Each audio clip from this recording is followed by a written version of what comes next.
টাইমতলৈ স্বাগতম মই অভিলাষ আৰু লৈ আহিছো এটা গুৰুত্বপূৰ্ণ খবৰ এছাৰক লৈ মুখ্যমন্ত্ৰীয়ে বৃহৎ মন্তব্য কৰিছে এছাৰত কোনো বিতৰ্ক নাই কেৱল মুছলমানকে বা মিয়া লোককে দিগদাৰি দিয়া হৈছে মিয়া লোককে কষ্ট দিয়া হৈছে মন্তব্য মুখ্যমন্ত্ৰী যদি মিয়াক কষ্ট দিয়া নহয় তেন্তে মিয়া লোকে অসমীয়া লোকৰ শাসন কৰিব সেই কাৰণে অসমীয়া জাতিৰ ওপৰত যিসকলে এনেকুৱা কাম কৰিছে তেওঁলোকক কষ্ট দিয়াই হৈছে আমাৰ কাম আৰু পুনৰ এবাৰ কৈছে এছাৰত কোনো বিতৰ্ক নাই মিয়া লোককে কষ্ট দিয়া হৈছে মিয়া লোককে দিগদাৰি দিয়া হৈছে আইনৰ গণ্ডিৰ ভিতৰত মিয়া লোকক আমি দিগদাৰি দি থাকিম এই মন্তব্য মুখ্যমন্ত্ৰীৰ আৰু কি কৈছে মুখ্যমন্ত্ৰীয়ে সবিশেষ লৈ অহাৰ চেষ্টা কৰিছো জনাই আছো ডাঙৰ খবৰ টাইমেট বিগ ব্ৰেকিং পুনৰ এবাৰ এছাৰক লৈ মুখ্যমন্ত্ৰীয়ে বৃহৎ মন্তব্য কৰিছে এছাৰত কোনো বিতৰ্ক নাই দাভোছৰ পৰা আহিয়ে মুখ্যমন্ত্ৰীয়ে বৃহৎ মন্তব্য কৰিছে এছাৰত কোনো হিন্দু মানুহৰ ঘৰলৈ নটিচ যোৱা নাই এছাৰত কোনো অসমীয়া মুছলমানৰ ঘৰলৈও নটিচ যোৱা নাই এই মন্তব্য মুখ্যমন্ত্ৰীৰ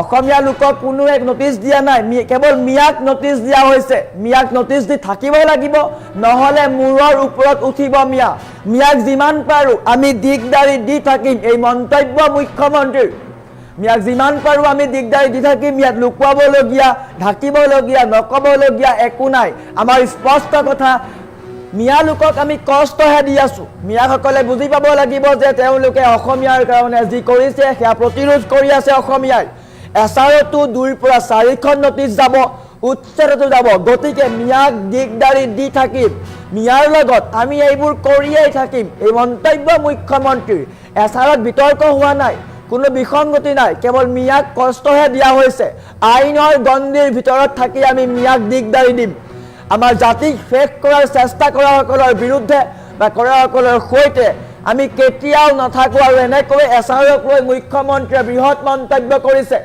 দাভোছৰ পৰা আহিয়ে এছাৰক লৈ পুনৰ এবাৰ বৃহৎ মন্তব্য এছাৰক লৈ ৰাজ্যজুৰি প্ৰতিক্ৰিয়া হৈ আছিলে প্ৰতিবাদ হৈ আছিলে তাৰ মাজতে মুখ্যমন্ত্ৰীয়ে স্পষ্ট কৰিছে যে এছাৰত কোনো বিতৰ্ক নাই এছাৰত অসমীয়া মুছলমানেই হওক বা অসমীয়া লোকেই হওক তেওঁলোকৰ ঘৰলৈ নটিচ যোৱা নাই যিসকল মিয়া তেওঁলোককহে কষ্ট দিয়া হৈছে মিয়া লোকক কষ্ট দিয়াই হৈছে আমাৰ কাম এই মন্তব্য মুখ্যমন্ত্ৰীৰ দাভোছৰ পৰা আহিয়ে এছাৰ প্ৰসংগত মুখ্যমন্ত্ৰীয়ে বৃহৎ মন্তব্য কৰিছে মিয়াসকলক কষ্ট দি থাকিব লাগিব মিয়াক যদি কষ্ট দিয়া নাযায় তেন্তে তেওঁলোকে আমাৰ ওপৰতে ৰাজত্ব কৰিব কিন্তু এয়া হ'বলৈ দিয়া নহ'ব গতিকে মুছলমানক কষ্ট দি আছো আইনৰ গণ্ডিৰ ভিতৰত থাকি মুছলমানক কষ্ট দি আছো গতিকে আমি যিমান পাৰো তেওঁলোকক দিগদাৰি দি থাকিম নটিচ যাব 2 পৰা 4খন পৰ্যন্ত নটিচ যাব উচ্ছেদ সন্দৰ্ভতো যাব আৰু এছাৰতো যাব মিয়াৰ লগত এইবোৰ কৰিয়েই থাকিব লাগিব তেতিয়াহে তেওঁলোকে এই সন্দৰ্ভত বা এইবোৰৰ ক্ষেত্ৰত তেওঁলোকে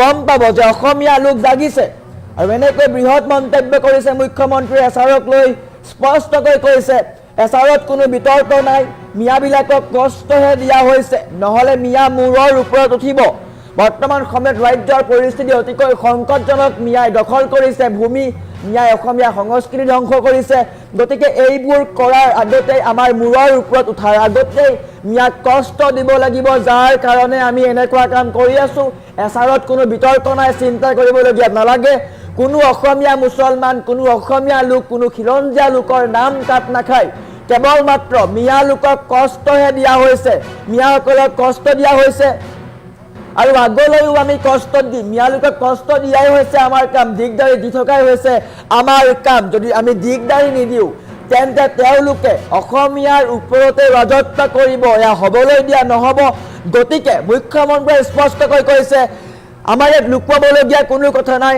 এছাৰ সঠিক ৰূপৰ হৈছে এছাৰত কোনো বিসংগতি নাই কোনো অসমীয়া লোকৰ কোনো অসমীয়া মুছলমানৰ নাম কাট খোৱা নাই আমাৰ মাত্ৰ এটা কথা আমি কেৱল মিয়া লোককে আমি কষ্ট দিম এই মন্তব্য মুখ্যমন্ত্ৰীৰ আমাৰ ওচৰত মুখ্যমন্ত্ৰীৰ মন্তব্য আহি পৰিছে এক্সক্লুচিভ মন্তব্য দেখুৱাই লোৱাৰ চেষ্টা কৰিছো এছাৰতো কোনো বিতৰ্ক নাই এছাৰত কোনজন হিন্দু মানুহৰ ঘৰত নটিচ আহিছে কোনজন অসমীয়া মুছলিম মানুহৰ ঘৰত নটিচ আহিছে মিয়াবিলাকক অলপ নটিচ দি থাকিবই লাগিব নহ'লেতো মূৰৰ ওপৰত উঠি যাব মইতো আগতে কৈছোঁ যে পাৰো নোৱাৰো দিগদাৰি কৰি থাকিম সেইকাৰণে ইয়াত একো লোকঢাক কৰিবলগীয়া নাই মই দিগদাৰিয়ে কৰি আছোঁ পাৰো নোৱাৰো পিছত হ'ব কিন্তু দিগদাৰি কৰি থাকিব লাগিব বুজি পাব লাগিব যে অসমীয়াই ক'ৰবাত নহয় ক'ৰবাত প্ৰতিৰোধ কৰি আছে নহ'লে ক'তোৱে যদি প্ৰতিৰোধ নকৰোঁ এইটো দেখোন ৱাক অভাৰ পাই যাব। সেইকাৰণে এছআৰতো 2-4খন নটিচ যাব, এভিকশ্যনত 2-4খন নটিচ যাব, বৰ্ডাৰ পুলিচৰ নটিচ যাব। এইবিলাক আমি উৎপাত কৰি থাকিম। আইনৰ ভিতৰত যিমান ব্যৱস্থা আছে, নটিচ দিয়া আমাৰ অধিকাৰ আছে। যিকোনো বিজেপিয়ে কমপ্লেইন দিব পাৰে, আমি দিম। বৰ্ডাৰ পুলিচক যিকোনোৱে কমপ্লেইন দিব পাৰে, আমি দিম। চৰকাৰী মাটিত বহিলে আমি নটিচ দিব পাৰোঁ, আমি দিম। গতিকে আমি উৎপাত অলপ অলপ কৰিয়ে থাকিম।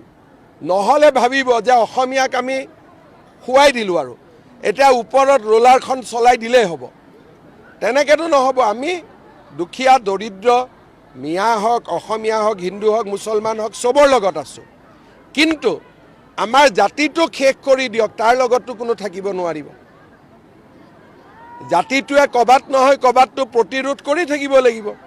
গতিকে এছআৰত যে নটিচ গৈছে, অলপ অফিচত আহিছে, কষ্ট খাইছে, এইবিলাকতো দি থাকিবই লাগিব ন। মই আশা নকৰোঁ, মই কৈছোঁ যে কষ্ট দি থাকক। এছআৰতো কোনো বিতৰ্ক নাই। এছআৰত কোনজন হিন্দু মানুহৰ ঘৰত নটিচ আহিছে, কোনজন অসমীয়া মুছলিম মানুহৰ ঘৰত নটিচ আহিছে। মিয়াবিলাকক অলপ নটিচ দি থাকিবই লাগিব, নহ'লেতো মূৰৰ ওপৰত উঠি যাব। মইতো আগতে কৈছোঁ যে পাৰোঁ নোৱাৰোঁ দিগদাৰি কৰি থাকিম। সেইকাৰণে ইয়াত একো লোকধাক কৰিবলগীয়া নাই, মই দিগদাৰিয়ে কৰি আছোঁ। পাৰোঁ নোৱাৰোঁ পিছত হ'ব, কিন্তু দিগদাৰি কৰি থাকিব লাগিব। বুজি পাব লাগিব যে অসমীয়াই ক'ৰবাত নহয় ক'ৰবাত প্ৰতিৰোধ কৰি আছে।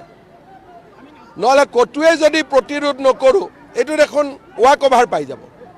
সেইকাৰণে এছআৰতো 2-4খন নটিচ যাব, এভিকশ্যনত 2-4খন নটিচ যাব, বৰ্ডাৰ পুলিচৰ নটিচ যাব। এইবিলাক আমি উৎপাত কৰি থাকিম। আইনৰ ভিতৰত যিমান ব্যৱস্থা আছে, নটিচ দিয়া আমাৰ অধিকাৰ আছে। যিকোনো বিজেপিয়ে কমপ্লেইন দিব পাৰে, আমি দিম। বৰ্ডাৰ পুলিচক যিকোনোৱে কমপ্লেইন দিব পাৰে, আমি দিম। চৰকাৰী মাটিত বহিলে আমি নটিচ দিব পাৰোঁ, আমি দিম। গতিকে আমি উৎপাত অলপ অলপ কৰিয়ে থাকিম। নহ'লে ভাবিব যে অসমীয়াক আমি খুৱাই দিলোঁ আৰু এতিয়া ওপৰত ৰোলাৰখন চলাই দিলেই হ'ব। তেনেকৈতো নহ'ব। আমি দুখীয়া দৰিদ্ৰ মিয়া হওক, অসমীয়া হওক, হিন্দু হওক, মুছলমান হওক, চবৰ লগত আছোঁ। কিন্তু আমাৰ জাতিটোক শেষ কৰি দিয়ক, তাৰ লগততো কোনো থাকিব নোৱাৰিব। জাতিটোৱে ক'ৰবাত নহয় ক'ৰবাততো প্ৰতিৰোধ কৰি থাকিব লাগিব। গতিকে এছআৰত যে নটিচ গৈছে, অলপ অফিচত আহিছে, কষ্ট খাইছে, এইবিলাকতো দি থাকিবই লাগিব ন। মই আশা নকৰোঁ, মই কৈছোঁ যে কষ্ট দি থাকক। এছআৰতো কোনো বিতৰ্ক নাই। এছআৰত কোনজন হিন্দু মানুহৰ ঘৰত নটিচ আহিছে, কোনজন অসমীয়া মুছলিম মানুহৰ ঘৰত নটিচ আহিছে। মিয়াবিলাকক অলপ নটিচ দি থাকিবই লাগিব, নহ'লেতো মূৰৰ ওপৰত উঠি যাব। মইতো আগতে কৈছোঁ যে পাৰোঁ নোৱাৰোঁ দিগদাৰি কৰি থাকিম। সেইকাৰণে ইয়াত একো লোকধাক কৰিবলগীয়া নাই, মই দিগদাৰিয়ে কৰি আছোঁ। পাৰোঁ নোৱাৰোঁ পিছত হ'ব, কিন্তু দিগদাৰি কৰি থাকিব লাগিব। বুজি পাব লাগিব যে অসমীয়াই ক'ৰবাত নহয় ক'ৰবাত প্ৰতিৰোধ কৰি আছে। নহ'লে ক'তোৱে যদি প্ৰতিৰোধ নকৰোঁ এইটো দেখোন ৱাক অভাৰ পাই যাব। সেইকাৰণে এছআৰতো 2-4খন নটিচ যাব, এভিকশ্যনত 2-4খন নটিচ যাব, বৰ্ডাৰ পুলিচৰ নটিচ যাব। এইবিলাক আমি উৎপাত কৰি থাকিম। আইনৰ ভিতৰত যিমান ব্যৱস্থা আছে, নটিচ দিয়া আমাৰ অধিকাৰ আছে। যিকোনো বিজেপিয়ে কমপ্লেইন দিব পাৰে, আমি দিম। বৰ্ডাৰ পুলিচক যিকোনোৱে কমপ্লেইন দিব পাৰে, আমি দিম। চৰকাৰী মাটিত বহিলে আমি নটিচ দিব পাৰোঁ, আমি দিম। গতিকে আমি উৎপাত অলপ অলপ কৰিয়ে থাকিম। নহ'লে ভাবিব যে অসমীয়াক আমি খুৱাই দিলোঁ আৰু এতিয়া ওপৰত ৰোলাৰখন চলাই দিলেই হ'ব। তেনেকৈতো নহ'ব। আমি দুখীয়া দৰিদ্ৰ মিয়া হওক, অসমীয়া হওক, হিন্দু হওক, মুছলমান হওক, চবৰ লগত আছোঁ। কিন্তু আমাৰ জাতিটোক শেষ কৰি দিয়ক, তাৰ লগততো কোনো থাকিব নোৱাৰিব।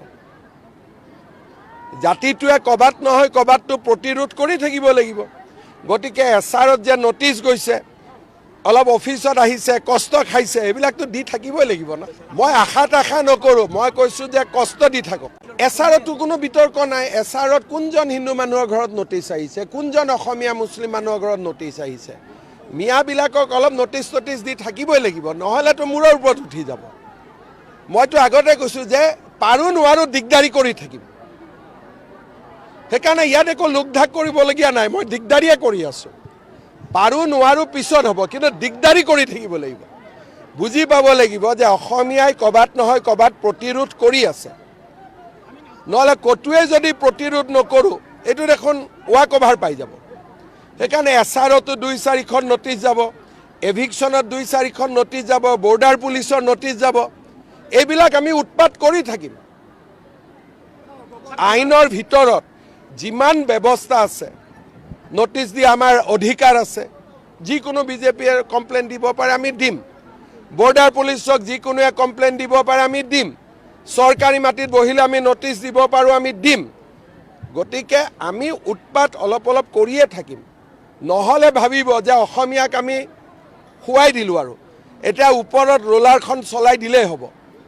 তেনেকৈতো নহ'ব। আমি দুখীয়া দৰিদ্ৰ মিয়া হওক, অসমীয়া হওক, হিন্দু হওক, মুছলমান হওক, চবৰ লগত আছোঁ।